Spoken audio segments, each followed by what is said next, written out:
how's preparation going? It's a tough schedule at the moment for you guys. How are you handling the compact nature of it all? Yeah, it's been a really long road trip for us.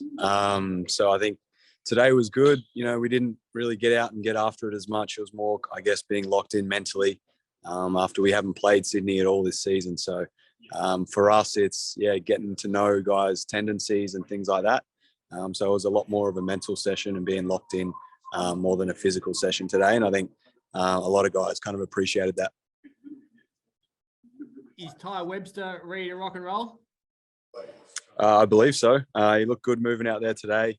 Obviously, we just had to, do all the right things and get him involved and try and get him up to speed as best we can. He's a hell of a talent, so I'm sure he'll pick it up pretty quickly. What's realistic for someone in their first game when they've been there for 4 days? I'm not too sure. To be honest, we just want him to come out and be himself, play aggressive on both ends of the floor. And I know, we've come up against him in the past and we know what he's capable of. So, we know we've got a good one there. And, we're just looking forward, I guess, for him to getting out and pulling on the Perth jersey for the first time and having a good performance. What does his arrival mean for you and your role and your playing time, do you think? To be honest, I've spoken to JR about it. We both bring different aspects of the game and different tendencies and things like that. So I think, there might be a good chance we'll get some time together, which would be a lot of fun to play with another playmaker that likes to get downhill. So for me, I'm excited by the opportunity. Might allow me to play off the ball a little bit more. But yeah, defensively, it doesn't change anything for me. And that's where I best help this ball club win. So you're a leader and you're playing in a similar, basically the same position. So were you given a good heads up about what was going on and asked your opinion? You said you've spoken to JR about it. How long ago did that conversation happen, before or after the signing occurred?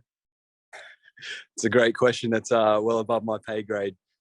Craig, I am a leader and I guess the captain of this club. So, for me, it's about controlling what we can control as a group. And, it wasn't until we found out the news that, we were able to try and, help guys through it and things like that. So it was a challenging time. But again, we've made a move to try and help our club move forward in the right direction. So when you moved to the bench, you said you were happy to move to the bench because that's how you're playing in a team, and that's what you do. Was this a bit more nerve-wracking though when they bring in an actual player and you're in the same position? No, not really. It's still got the same amount of guys, and at the end of the day, it doesn't matter if you play 2 minutes, 10 minutes, 15, 40. You're trying to get a win for this club, and that's what I like about this group.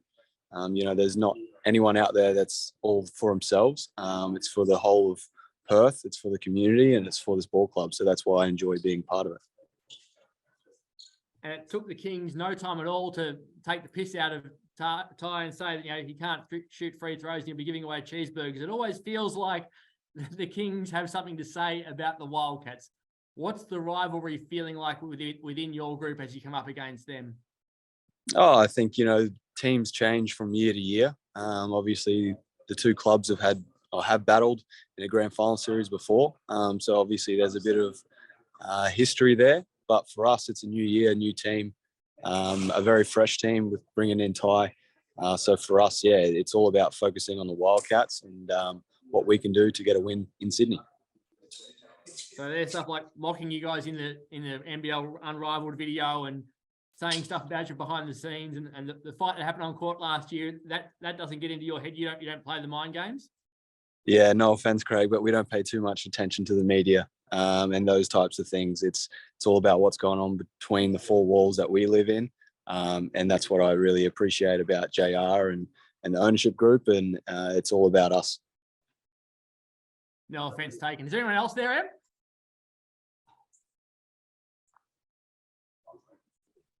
Tom, was there any further questions? Yeah. Hey, Mitch, Tom here, Channel 10. Look, mate, how are you guys feeling? How are you travelling for tomorrow's clash? Just yourself personally? Yeah, I think it's been like I said, it's been a really long road trip.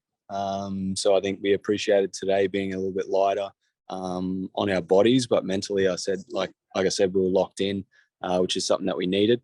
But it's a long road trip. it's game day tomorrow. It's the best day of the week. And then we're heading home to see our families. So we're locked in for this one. We're ready to go. All the bodies are feeling good. Look, mate, I hope you get to the cricket today, but for yourself, nine games left in the season. You guys are starting to look towards playoffs? Yeah, definitely. That's where you want to be at the end of the season. There's obviously games that you have circled in the calendar. And for us right now, it's pretty much every one. We need to take each game on their merits and come out and play good Wildcat basketball. And I think, if we do that, we'll take care of quarter by quarter, game by game, and then we'll be right there in the push.